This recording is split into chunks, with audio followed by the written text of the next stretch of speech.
Boa noite, pessoal. Vamos começar então a nossa aula atividade 4 da teleaula 4, certo? A última aula atividade da matéria de topografia e georreferenciamento. Essa atividade de hoje, ela tem 4 exercícios que envolvem contas, cálculos e um exercício teórico. E eu vou fazer como eu fiz da última vez, já tirei foto da resolução e aí eu vou mostrando nesse mesmo vídeo, eu já mostro tudo, certo? Então vamos lá, questão 1. As cartas topográficas são utilizadas principalmente no planejamento de quase todas as atividades sobre a superfície terrestre.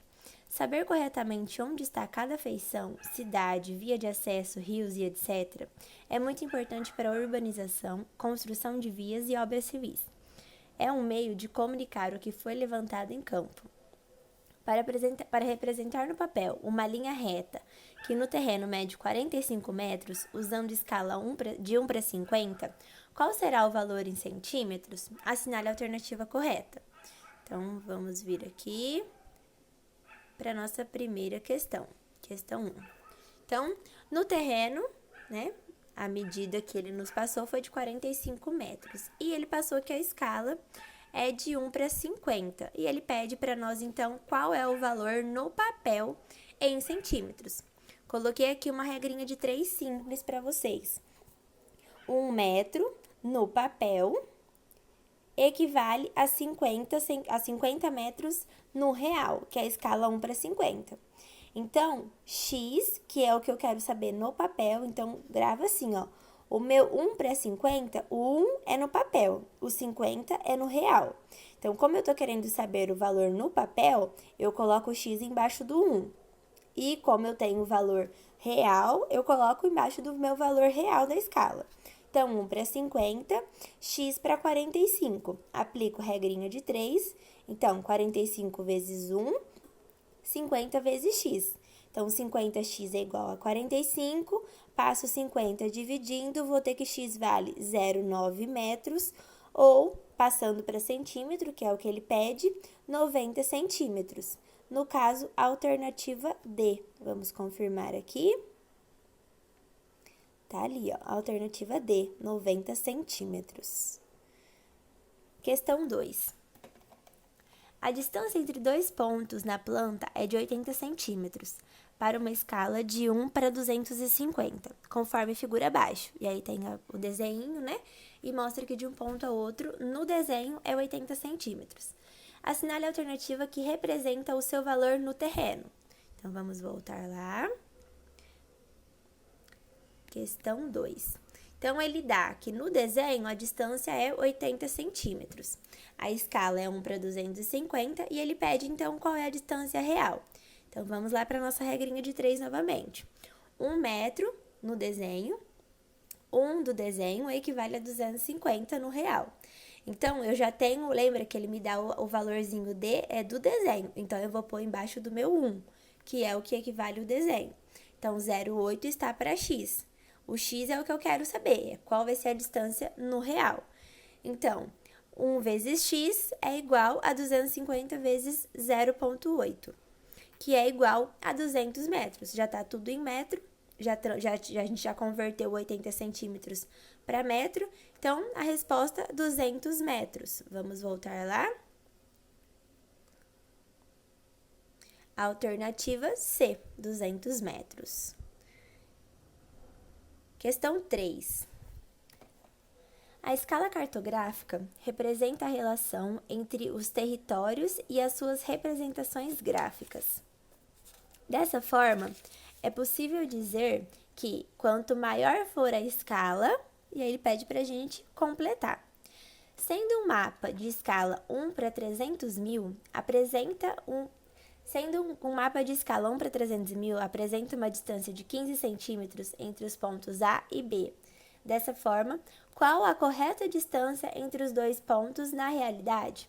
Diante do exposto, assinale a alternativa correta. Então, além da gente completar aquela lacuna ali da frase, a gente tem que dar a distância real, certo? Então, vamos voltar. Questão 3. Então, a escala é 1 para 300 mil, a distância no desenho 15 centímetros, ele pede qual é a distância real. Então, como tá tudo em centímetro, né? Porque 300 mil para ser metro ou para ser quilômetro é muita coisa, né? Então, aqui tá tudo em centímetro no caso. Ele não falou nada no desenho, mas aí você tem que deduzir isso. Então, 1 está para 300 mil. Como eu sei o valor do desenho, eu coloco embaixo do 1. Então, 15 está para x. X é a distância real que eu quero saber. Então, x é igual a 15 vezes 300 mil, que é igual a 4 milhões e meio centímetro. Dividido, passando para metro, perdão, 45 mil. Passando para quilômetro, 45 quilômetros, certo? Lembrando que 1 metro tem 100 centímetros, então eu divido por 100. E 1 quilômetro tem 1.000 metros, então eu divido por 1.000 para fazer essa transformação. Então, alternativa C. Vamos confirmar? Agora a gente tem que falar sobre a frase, né? Então, a alternativa C e a alternativa D são as únicas que são 45 quilômetros. Então, agora a gente tem que analisar a frase. Vamos voltar lá. Dessa forma, é possível dizer que quanto maior for a escala, menor é a área representada ou maior é a área representada. Nesse caso, a gente precisa lembrar que a escala ela é inversamente proporcional. Então, quanto maior for o meu denominador, maior a minha escala, menor é a minha área representada. Então, vai ser realmente a alternativa C. Quanto maior for a escala, menor é a área representada e a distância real entre os dois pontos é de 45 quilômetros. Vamos então à alternativa à questão 4. Em um escritório foi medida uma figura retangular sobre uma planta em escala 1/100, cujos lados do retângulo foram as seguintes medidas, 15 e 8 centímetros. Assinale a alternativa correta, que apresenta a superfície do terreno que o retângulo representa em metros. Então, ele pede para a gente calcular, pelas questões, né, pelas alternativas embaixo, tá dando tudo em metro quadrado.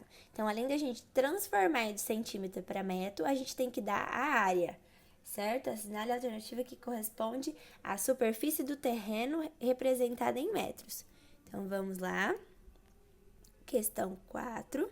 Então, lá, a escala é 1/100, o retângulo é 15 por 8. E ele quer saber, então, a área real, em metros. Então, a área do desenho, 15 por 8, 120 centímetros quadrados. Passando isso para metros quadrados, 0,012 metros quadrados. Se vocês quiserem também converter o 15 e o 8 primeiro para metro e já sair em metro, também não tem problema nenhum. Então, a área real, como a minha escala é 1/100, eu vou fazer 100, esse 100 aqui da minha área real embaixo é por conta da escala, e ele tá ao quadrado porque eu tô fazendo área. Então, 100 ao quadrado vezes 0,012, que é a área do meu desenho, é igual, então, a 120 metros quadrados. E aqui ele já vai sair em metro porque eu usei a área do desenho já em metro, certo? Então, vamos lá, 120 metros quadrados é a alternativa C, certo? E agora, o nosso último exercício, questão 5. A modelagem de dados geográficos é o processo que converte uma base geográfica complexa em infinitos registros ou objetos de um banco de dados. O modelo de campo pode ser dividido em 6 tipos diferentes de modelos. Analise a figura e faça a associação correta das figuras e seus modelos. Então, tem ali o modelo M, o modelo N, o O, o P, o Q e o R, certo? Essas figurinhas, elas estão lá no slide. No livro também tem as próprias figuras e já tem até o nome delas embaixo. Então, não tem muito segredo, só de você assistir a videoaula, você já vai ter visto essa imagem lá. Então, o primeiro desenho ali, a letra M, ele representa a nossa amostragem irregular, certo? O que é a nossa amostragem irregular? São vários pontos ali perdidos, vários pontos soltos, pontos quaisquer da coordenada em questão, que não tem nenhuma lógica. Eles são apenas pontos soltos, por isso irregular. Depois do lado é a letra N, né? Isso, letra N. A letra N, a gente pode ver que ela é bem parecido com a letra M, né? A amostragem irregular, mas ele já tem uma lógica. ele já é organizado, os pontos são distribuídos quase que uniformemente. Então, esse daí é a nossa amostragem regular, certo? Ele tem uma determinada lógica, e se a gente analisar, os pontos formam quase uma grade. Agora, vamos analisar a letrinha O. A letra O são as curvas de nível ou os contornos. Por quê? Porque aí a gente vai contornar uma região e analisar as informações referente àquela região, certo? Por isso que pode ser chamado como contorno. Na videoaula até o professor chama como contorno, certo? Para nós é conhecido mais como curvas de nível. Do lado, então, a letrinha P, só pelo desenho, né, a gente também já consegue deduzir que ela é uma grade. Então, é uma grade regular, certo? Cada célula, ou ela também pode ser chamada como grade de células, certo? Células são esses quadradinhos. Então, cada quadradinho da minha grade é uma célula. E cada célula dessa vai ter uma determinada informação referente ao que eu estou procurando. Se é o terreno, se é um ponto, vai variar do que eu quero saber dessa amostragem.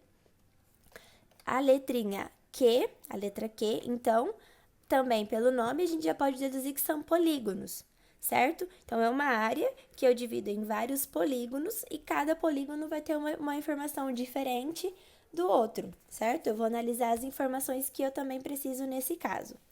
E o último, que é o que sobra e também é bem referente, faz bastante referência ao nome, é a rede triangular irregular. Então, por que triangular? Porque a gente vê que ele forma vários triângulos. E por que irregular? Não são triângulos iguais, certo? Então, é como se a gente pegasse ali a primeira amostragem, que é a amostragem irregular, e fizesse vários triângulos, riscasse, ligasse um ponto no outro, certo? Então, a gente toma pontos irregulares, faz a triangulação e assim a gente demonstra uma superfície. Então, na amostragem irregular, eu analiso o ponto. Na rede triangular, eu liguei esses pontos e então eu vou analisar os triângulos, eu vou analisar a superfície, certo? Então, a nossa resposta correta vai ser a alternativa B.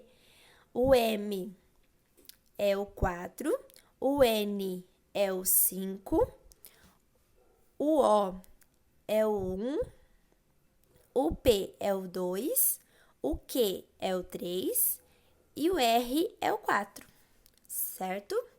Então, como sempre, aqui no final algumas outras informações para vocês se prepararem e tudo mais. E essa foi a nossa última aula atividade. Qualquer dúvida que vocês tiverem, se eu conseguir auxiliar no privado, podem me chamar lá no WhatsApp, que vocês têm meu número, que eu estou à disposição. Até a próxima!